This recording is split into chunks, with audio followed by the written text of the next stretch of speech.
All right, ISIS on the rise across the Turkish region. A suicide bombing of the border, on the border, I should say, of Syria, claiming the lives of 31 people yesterday. Joining us now is Gillian Turner, Fox News contributor and former White House National Security Council member.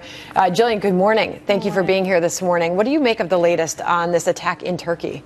Well, in order to understand the significance of this attack, you really have to understand the strategic symbolism that the town of Kobani has in the broader fight against ISIS. This attack was against a rally to rebuild the town of Kobani, which was really decimated over a 4-month-long period of a battle between Syrian Kurds and ISIS fighters last year. For a long time, this town was the last stronghold of the U.S.-led coalition on the border region between Turkey and Syria. So it's a lot of symbolism here. And we were talking to KT McFarland last hour, who sort of referenced this as a game changer now that we've had this happen in Turkey. Absolutely. That's exactly right. The border region between the two countries 8 months ago was entirely controlled by ISIS. Its presence there has been gradually reduced in the last 8 months, which is one of the only good news stories to come out of the U.S. fight against ISIS, because as we know, they're really on the rise in the region. And as far as the fight with ISIS continues, you don't have to look far to see a headline that ISIS continues to gain strength and power and money. Where do you see the overall fight right now as far as combating ISIS as they do continue to gain power and, quite frankly, continue to gain territory? Well, they're on the rise across Iraq and Syria in spite of some now 5,000 airstrikes led by the United States against them. They can currently control the majority of Syria as well as large swathes of Iraq, including Mosul, which they've now held for over a year.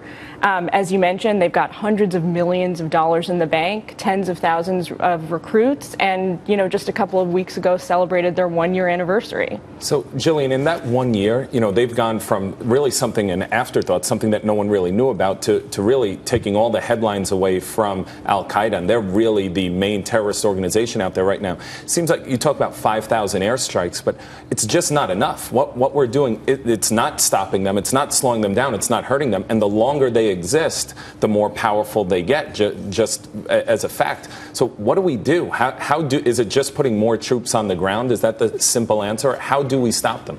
There isn't a simple answer, as much as we would all like there to be one. I don't think it's as easy as saying boots on the ground, no boots on the ground, diplomacy, no diplomacy. What we really have to fight here, in addition to the security situation, is the powerful hold that radical Islamic ideology has really had across the region. It's now expanding across the globe. ISIS recruits are increasing in multiples at this point.